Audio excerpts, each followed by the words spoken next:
Good morning. My name is Mikhail Vyssotski, and I was working on lipid research, starting from being a member of Soviet Academy of Sciences, and then in 2003 I moved here to join Industrial Research Limited, which is now a part of Callaghan Innovation. I hope my English is understandable.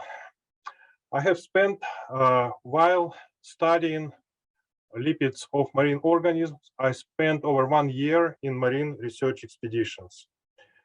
And we were dredging, trawling, and scuba diving the North Pacific, South Pacific, from Kamchatka to South Cook Islands, and from Cook Islands to Madagascar. So I was very lucky to lay my hands on both common and the most unusual marine organisms.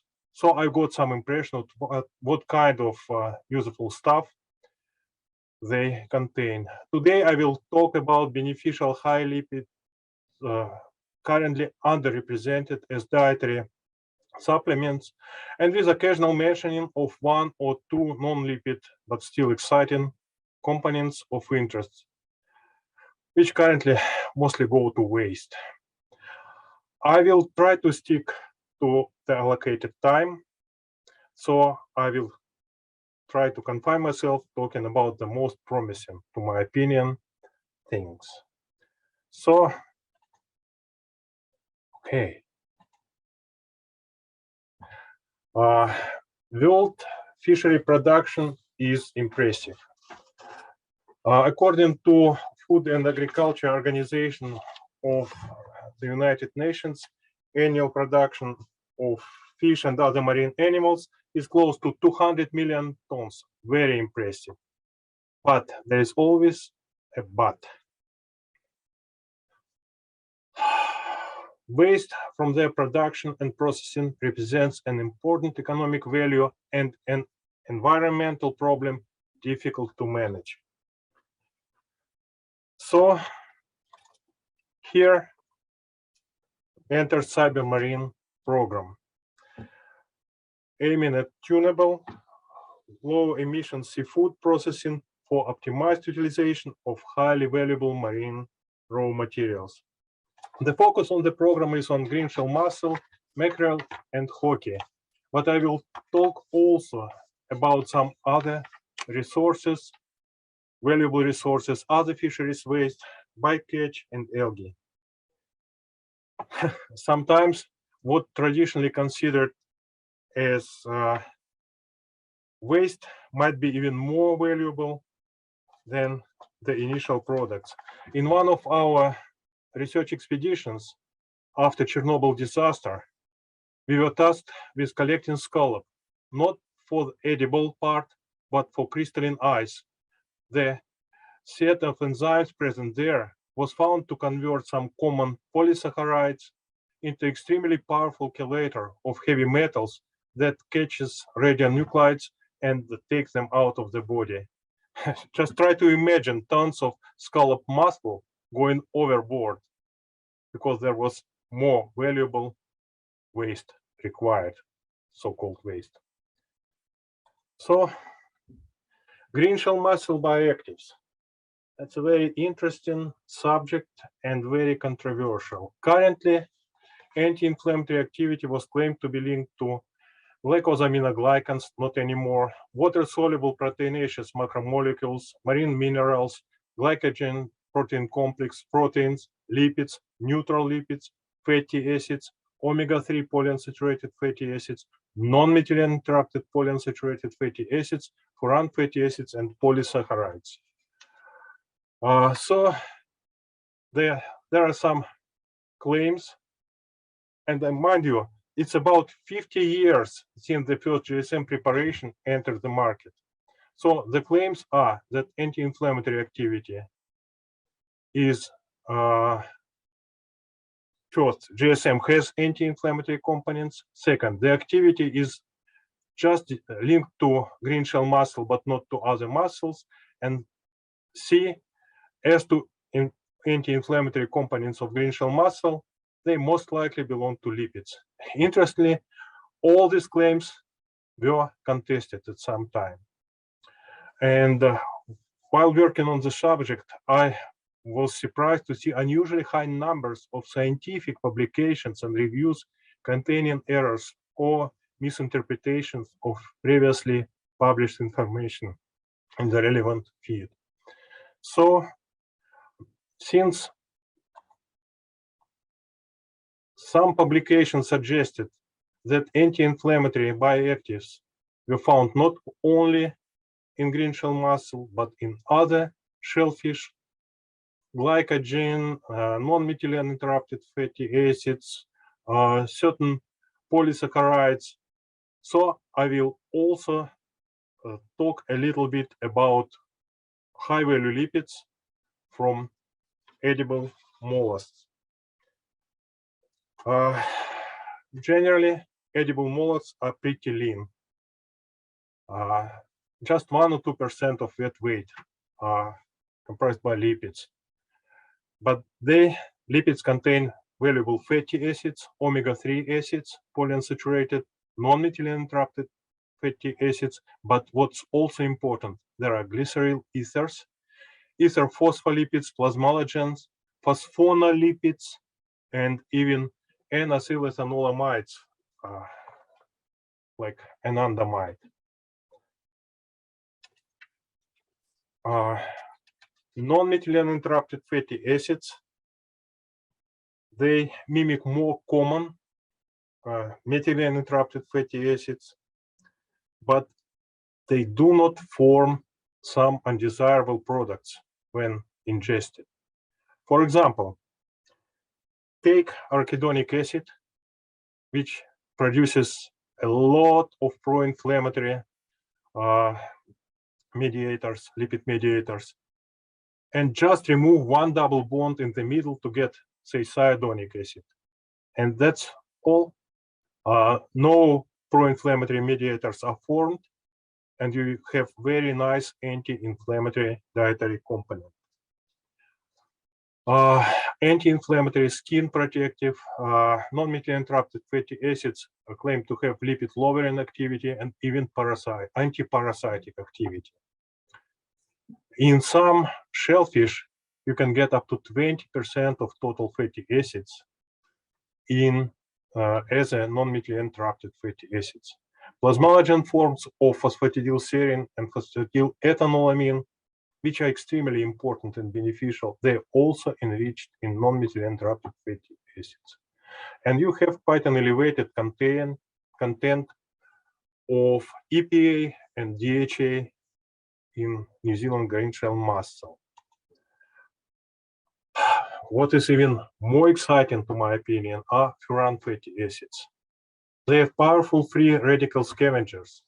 And in 1990s, I was lucky to work at Hokkaido University laboratory, which have made a major contribution to marine furan fatty acids area. But at that time, it was just plain academic interest.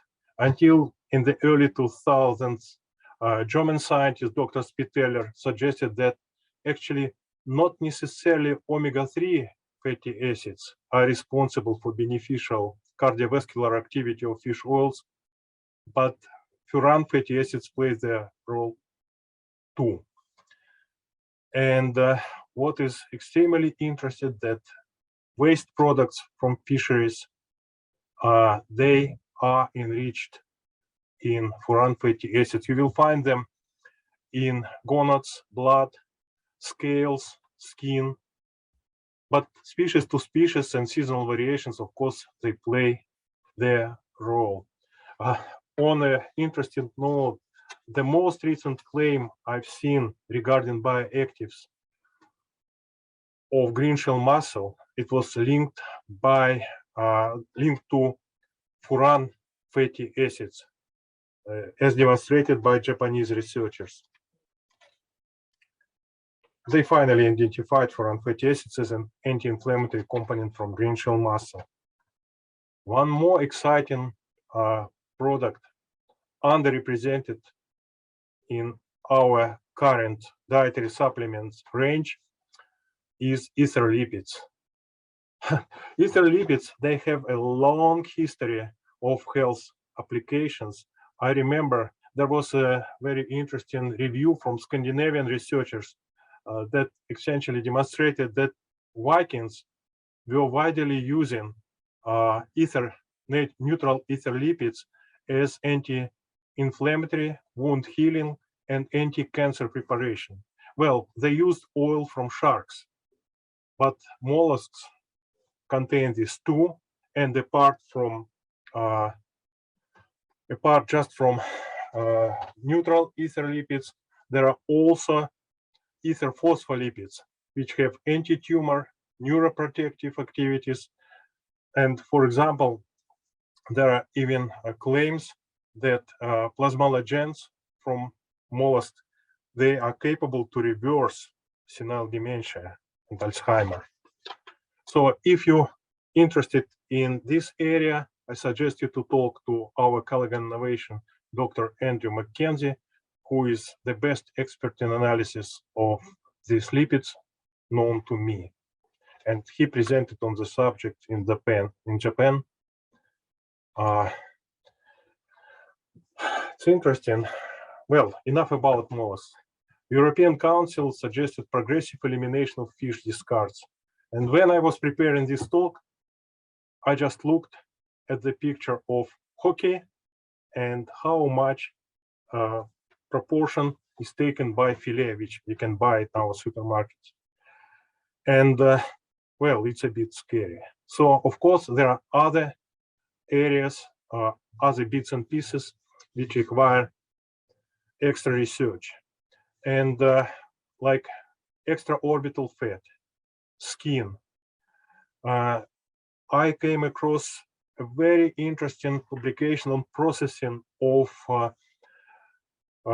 fish weights on from mackerel, and saying using modern membrane filtration techniques, which imagine just after making boiled canning tinned mackerel, there is a lot of wastewater, but modern membrane filtration have turned water into high protein product with over 500 grams of valuable proteins per kilogram of the preparation.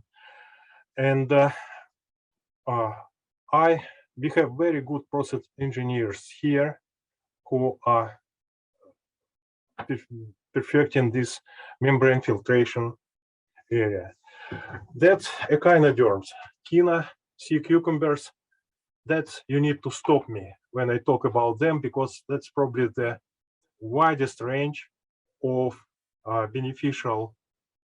potentially beneficial products and most underutilized. Just one example, Kina.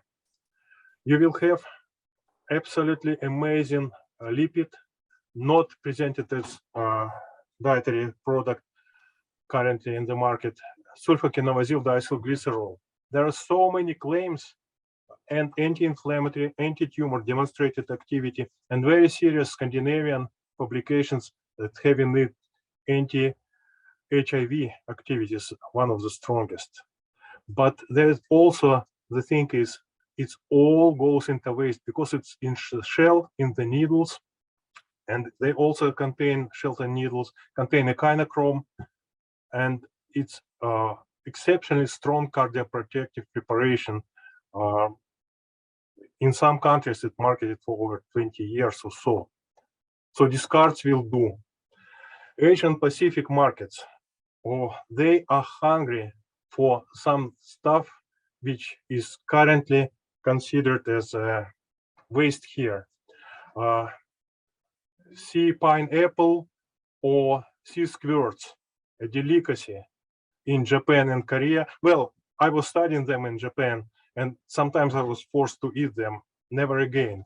But they are very good as sources of plasmalogens. And the stuff you can see on the right, the picture, it's Kio. When on Chatham Islands, I was told that Maori were using sea tulip to treat the disease we know now as diabetes. But We have a lot of it. You can see on the picture, it's Wellington Harbor. And it contains insulin, which works as mammalian insulin, but still it's underused. I will not be talking about jellyfish, but there are marine phospholipids.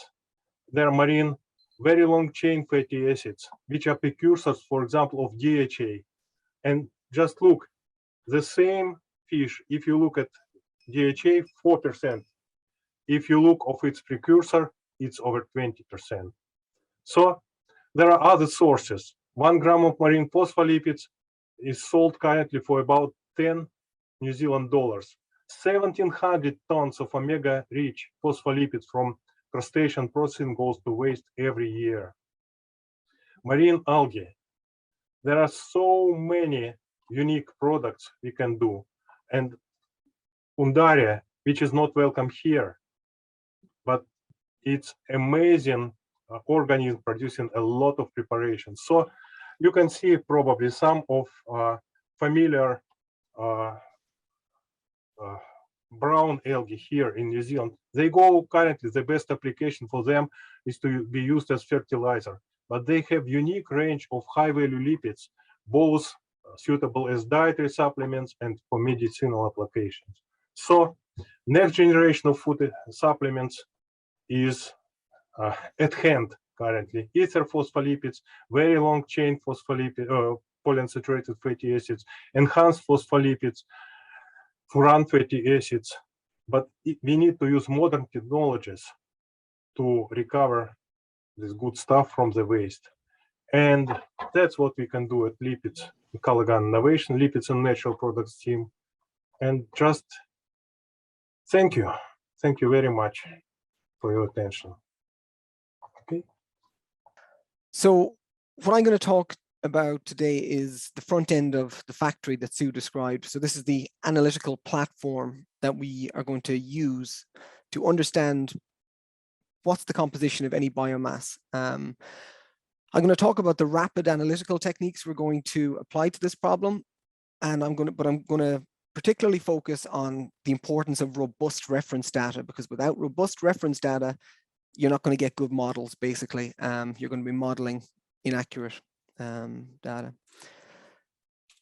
So really, how I see Cybermarine is trying to build a convincing science-based case for moving away from business as usual. Business as usual being anything that is non-fillet ends up being rendered to fish oil and fish meal. So Mikhail went into a lot of detail about the potential products and compounds that are currently not being utilized. So some cybermarine targets include, phospholipid-rich marine oils, but also purified marine phospholipids, marine collagen, or potentially different types of collagens, protein hydrolysates, active enzymes, and maybe, Sue had that slide at the very start saying that even that small amount was still not enough. Everything needed to be utilized, but maybe fish meal could be considered after we've already extracted all of this value.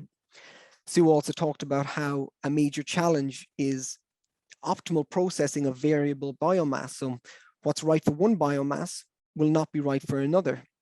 So we need to know quickly what is in a given biomass in order to make informed processing decisions. So what type of information might we want from a marine biomass? So we would want to know the lipid yield. Mikhail just talked about some of the high value lipids that are in there. We might want to know phospholipid yield. We might want to know protein, collagen, various other proteins, enzymes, lipid class, fatty acid profiles, phospholipid profiles, an enormous amount of data we want. And it's not a trivial thing to generate this data. This is the type of feed that we are talking about to our factory, homogenized raw material. And now I want you to imagine 5 tons of this material from, let's say, a batch of mixed offal. So how many subsamples of 5 tons of homogenized fish would be needed to accurately characterize its composition? 10 or 20, 100? And how long would it take to generate that data? The reference data I talked about, a week, possibly longer. And what would the effect of that delay be on the integrity of the biomass and production times? Well, I would suggest that it would make it unviable. And how much would it cost? The analyses, I mean, we're talking thousands and thousands of dollars to get that characterization. So that's not viable. So that approach, which is a kind of a standard analytical chemistry approach, is not going to work for this factory that we're creating. So here's the cybermarine approach. So we have a pipeline and we have variable biomass. So we're looking at hoki, mackerel, and greenshell mussel. As Sue said at the start, we can't look at everything, but we're looking to have some diverse, as diverse a biomass as we can. So hoki, a whitefish, mackerel, an oily fish, greenshell mussel, a shellfish. And the options for analysis are offline. So we take subsamples, we bring it to a lab, quite slow and time consuming. It's more or less what I just described in the previous slide. Online, where you have these offshoots of small amounts and you analyze those, but again, that leads to potential subsampling issues.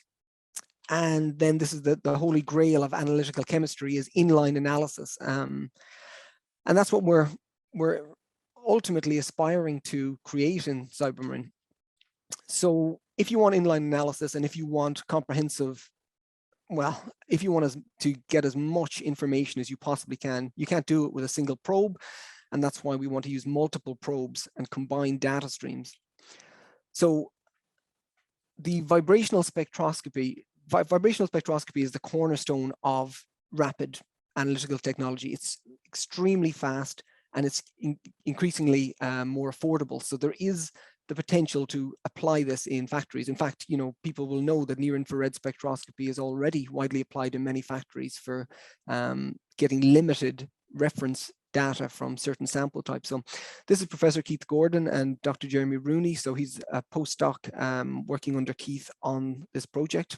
They're based in the Otago University Chemistry Department, and they're experts in vibrational spectroscopy. For this program, it's a highly applied use of vibrational spectroscopy, but they also have a lot of the more fundamental knowledge of these techniques. Importantly, they're not just using the state-of-the-art, $500,000 million equipment to do this. They're also using the more portable, more handheld, more industry relevant types of iterations of these instruments. And that's one data stream. So multiple different vibrational spectroscopy data sets, each one providing complementary data, which when considered in concert can give a bigger, better, clearer picture of the raw material. So we also want to investigate the potential of headspace volatile analysis, which can be done in line, and we would be interested in that to understand oxidation, but also, potentially, production of biogenic amines, which might shut off particular production pathways at the back end of the factory. And we're also using rapid evaporative ionization mass spectrometry with ag research. So this is the technique that they use to identify, as little as 2% horse meat in minced beef in Europe. And these data streams will then go to the data scientists at Victoria University of Wellington. So these guys Meng is going to give an overview of the capability after this, so I won't dwell on their input to the program at this point. What I want to focus on is the importance of robust reference data and actually accurately, precisely, and reproducibly measuring what's actually there using standard methods. Because if you don't have perfectly or as close to perfectly defined compositions of the raw material, well, then your models are going to be modeling, ghosts. Then they're going to be trying to model something that isn't actually a reflection of the composition of the biomass. At the moment, when we talk about whole fish, so whole hoki, we rely heavily on the 1980s work of Vlieg. So, it's good work, quite limited in its scope. So even from Vlieg's analyses, We can see that the protein content of hoki can vary from 13% to 21%, potentially important for making a production decision. Lipid can vary from 1.2 to 3.7% in the whole fish. So again, important if it's a 3.7%, maybe you want to target some of these more lipid products preferentially, or if it's high in protein, maybe a protein hydrolysate is the way to maximize value from this biomass. As part of this program, we're going to get far more information on hoki, jack mackerel, and greenshell mussel than has been published previously. And one thing I want to highlight is data from this project has already shown that phospholipids in hoki is about 0.8%. I'll come back to that shortly. So jack mackerel, again, relying heavily on the Vlieg data from the 1980s, far more compositionally variable in respect to lipids content, 2.3 to 14.6%. I do want to focus on the fact that phospholipids, again, quite constant, 0.9%, similar to hoki. And then the last species in the program is greenshell mussel. So the most comprehensive study of greenshell mussel has been a seasonal study done in 2020, where they looked at the range of composite variation and fatty acids. And in cybermarine, we've measured phospholipids, and basically in terms of wet weight, 1.2% phospholipids. And the reason why I'm talking about the phospholipids here is that I feel like there's a perception that greenshell mussel are a high phospholipid organism, but the reality is that marine organisms have a quite similar amount of phospholipids in them, so that when we start talking about developing new phospholipid products, let's not restrict ourselves just to greenshell mussel phospholipids. All these other organisms also have potentially high value phospholipids. The other thing I want to focus on is the existing literature around lipid content in greenshell mussel, and this is extremely important. We have an industry which is built on its greenshell mussel oil, and the powders are also graded based on the value of a powder depends on the lipid content. And what I see in the literature at the moment, I don't feel it fully reflects the variation, especially on the high end of how much lipid is actually in the greenshell mussels. So at the start of the cybermarine program, we took a sample of greenshell mussels provided by Tallies, thank you. We sent a subsample to Callaghan Innovation, and 3.2% was their lipid yield. So that's straight away higher than what's reported in the academic literature. And we analyzed it. We had 3.1%, so really good agreement for an inter-lab study. And we sent the same sample to a commercial lab, and they came back with half, 1.6% lipid. Now this is a massive alarm bell, because we're talking about an industry that is going to make processing decisions based on outputs from commercial labs, and commercial labs which are reporting half of the results that we're finding in at Callaghan and Plant and Food. And that's another thing I didn't mention. I'm absolutely working with Callaghan has just been fantastic. I feel like we're keeping each other honest. We're improving one another's methods, and by having this check on our data, we can be extremely confident that we're getting the right result, and that what will come out of this cybermarine program, these results will be accurate and highly relevant to industry. So, okay, so coming back to the lipid extraction from greenshell mussel. So we know that this is challenging, and we know that it's commonly underreported. That's what our data suggests. But we also know that there's a huge amount of, inter-sample, or environmental, seasonal things that can affect these oil yields. So the Miller and Tian study in 2020 did a really nice job of showing that female mussels contain more lipid than males. But we've continued, after that initial result in January, we've continued our sampling, and what we're finding is that from our samples, we're getting consistently higher oil yields. And this is suggesting that interannual variation in lipid content is actually bigger than intersex variation based on the existing literature. So You know, it's so crucial for New Zealand, the New Zealand Greenshell mussel oil industry, that we have a good handle on accurately quantitating these oil yield. It will inform decisions around whether or not a freeze-dried powder is sold as a whole powder or whether it goes to supercritical extraction. Another thing that we're going to do in this program is we're going to make it really clear how much neutral lipid, the lipids that are amenable to supercritical CO2 extraction, are in Greenshell mussels. At the moment, you know, we rely too heavily on a technique called flame or thin layer chromatography, flame ionization detection, lipid class analysis, which we know is a semi-quantitative technique at best. So we're going to do this gravimetrically in the Cybermarine program, and we're going to roll that information out to industry so that they can make informed decisions on their processing. And that's one of the I guess key takeaways, leaving aside some of the, shall we say, more academic or more aspirational goals of the program. Something that is more nuts and bolts is that we will produce a lot more knowledge on some of our most important economically important species, so Greenshell mussel, hoki, and jack mackerel.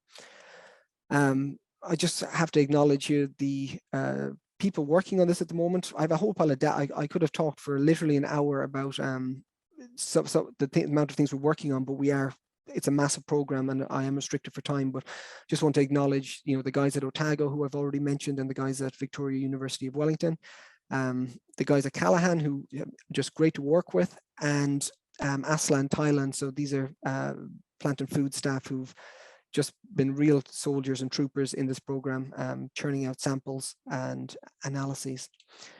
And with that, I'll just say thanks for listening, and I'll just let you know that what Asla is preparing there are not in fact chocolates, but are homogenized tissues of various fish and fish organs. So they might look appetizing, but don't taste them. Thank you. And very interesting to listen to Sue and Mick and Daniel. That's all raw materials. And I'm going to talk about and provide some information about raw materials in AI, machine learning, and data science. As this is joking actually, and that's because in the first year we have been working on the known, food data and some other chemical data. So, and after talking to Sue and Daniel, and we think better to provide an overview on AI machine learning data science, what we can provide and what we can do. But of course, at the end, I'll provide a brief and an overview of what we have been doing with Daniel, with Otago, and with Callaghan. So this is a bigger overview, and to see what we can do, what we have been doing. Okay, and as I said, I'm at Victoria University, and we hear a large number of colleagues today in the Zoom actually. Yeah, our people, and this currently we have 20 staff members. Actually, we just got 3, and 1 just came, and actually the internal candidate, and we have another 2 are coming by the end of this month and also in July. So that's, and currently we have 7 postdocs. Again, we just provide 3 or 4, and hopefully they will be coming later this year. And that's the core in AI, machine learning, and data science. But if we talk about AI plus or bigger AI, and then we have more people, including robotics and human computer interaction and computer graphics or cyber and some other IoT stuff, actually. And this is some of our students, and of course, incomplete via Zoom, actually. So this is arguably the largest AI and machine learning team in New Zealand, also the largest research group with a focus on evolutionary learning in the Southern Hemisphere. So our vision is trying to achieve research excellence and innovation in a sustainable and data science and AI and machine learning, what we want to do is develop advanced fundamental research and innovative methods for some of the key applications. And also we want to have and working with the industry and try to actually make significant impact to economy and social science and health and environment. So this is an overview of our group or our theme, and the university has already provisional approved, and we are going to have a center on data science and AI later this year, and still going. So this, what we group, the core we called technology themes. We have 6 technology themes or research lab. The outside group and the circle, that's mainly the key applications. And in New Zealand, we would like to focus on. In the middle, that's training and services, and including we are training postgraduate students from honors to master to PhD, and also postdoc researchers, and also, of course, that we are introducing and conversion masters. And Victoria currently has both undergraduate and postgraduate qualifications or majors in data science and also AI, you know, is QF proposal now. And so that's a full training and for data science, AI, and machine learning.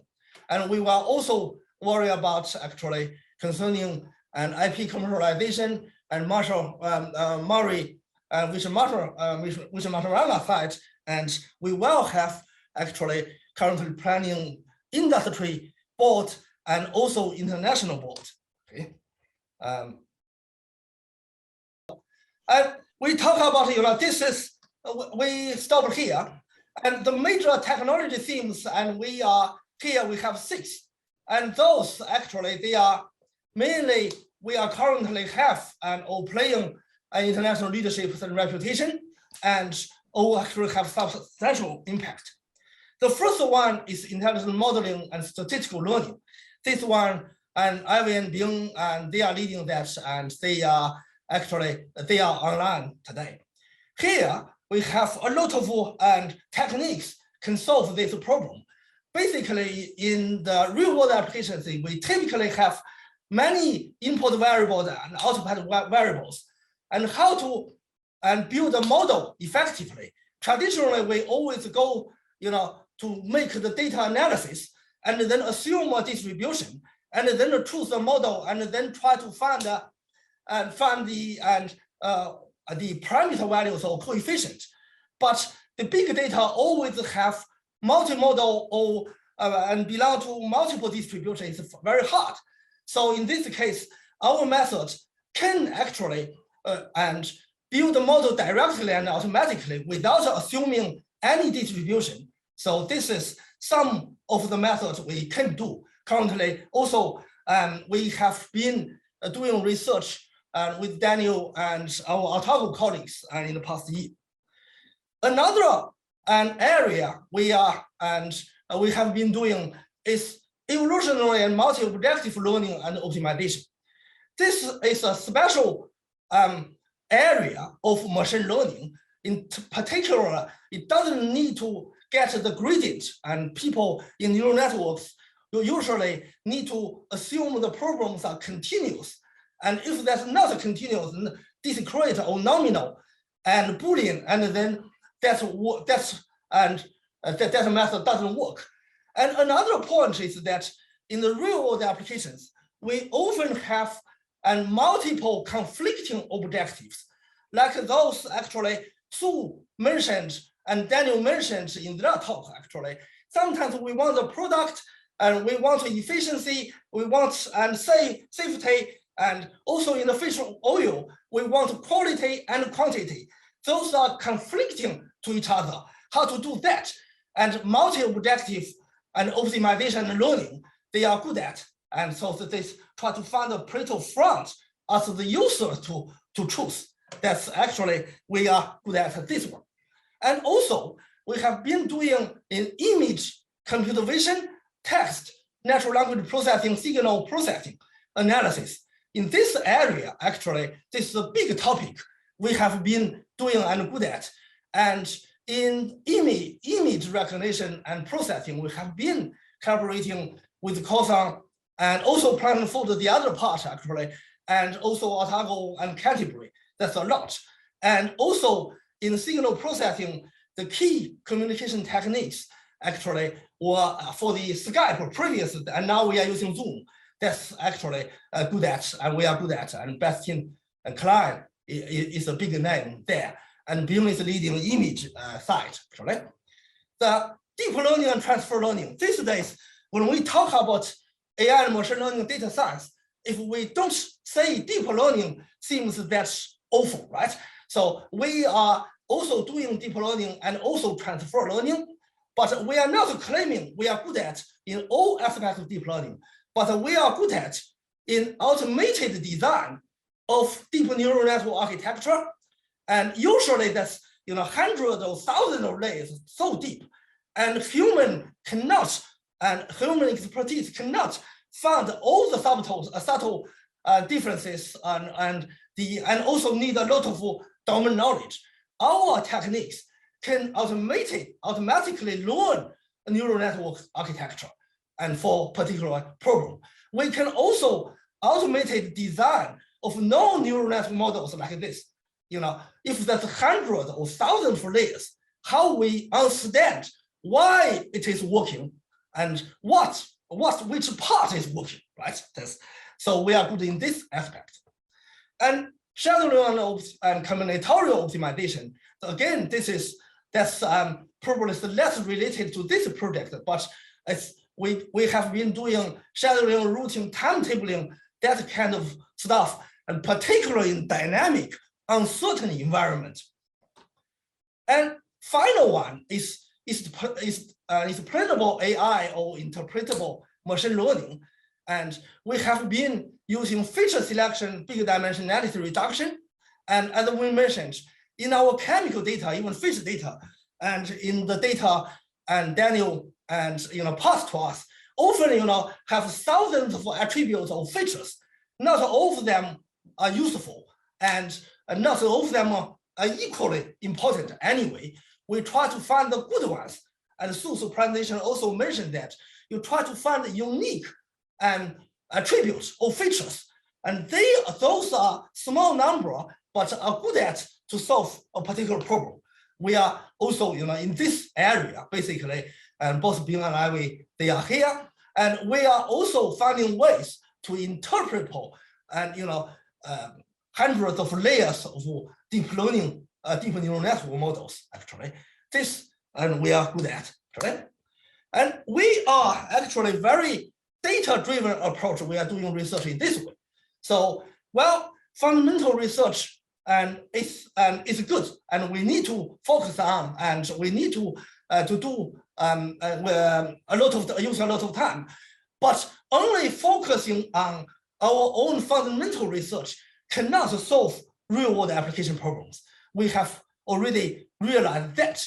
So and that's why we have been collaborating with Planet Foods, with Callaghan, with some other industry and companies actually to do. So we actually are happy to cope with our application area, with the industry area, and to see what they need and to see how our techniques can help them rather than using ourselves as the center. So the key application areas, what we actually would like or have been focusing on is mainly the primary industry, that's including this actually, the plant and food sites, and also the agriculture, they have been doing that. Also climate change, health, medical, and high tech and high value manufacturing, and also social side. And as you can see, and all the examples we have been given, actually the mussel farms, the foods, seafoods, and fresh the fish. And so we have been working on that. And also we connected to primary industry. I think due to time limitation, I'm going to skip that. We have been working with the industry in that connected to CRI's other industry. And also the funding, I think I'm going to get the final slides here. And our team have been working together and with Planet Foods, with Sue and Daniel, and also our Otago team actually. And so, but mainly actually, and the first year that I mentioned, because we actually originally didn't really have the data yet. And Daniel is currently preparing more data, fish data, food data for us. But in the first year, and we have been using, and at the beginning, chemical data on fruit. The data came from Otago actually. And so we have already achieved good results, and we also visited Otago lab and Planet Food lab. And Daniel and I and Byung, we are discussing and we are planning to meet and visiting our Callaghan Innovation Lab shortly. So we have been, also doing that, and recently, in the past 6 months, doing some of the data and fish data Daniel passed to us, and trying to classify fish types and the fish parts, and also predicting the component analysis. So, and currently we have already achieved good results, and now we are preparing to write a paper. And the previous one, we already published 2 papers. And now, and Daniel actually is preparing further data, and now, and for the PhD project and for further collaboration. And also, hopefully, we will go to the core of the research aim 1.2 now. Previously, we used a lot of benchmark and lab data from Planet Food and Otago. I think I need to stop here. I'm sorry, terribly sorry for this. Actually, I couldn't, and my computer had some problems. And what the message I want to deliver is that we have been collaborating with Planet Food and Otago very well, and shortly we will also collaborate with Callaghan Innovation.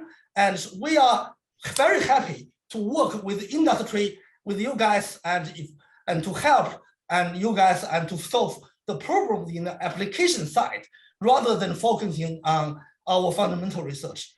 I think I should stop here. Looking forward to collaborating with you guys. Thank you.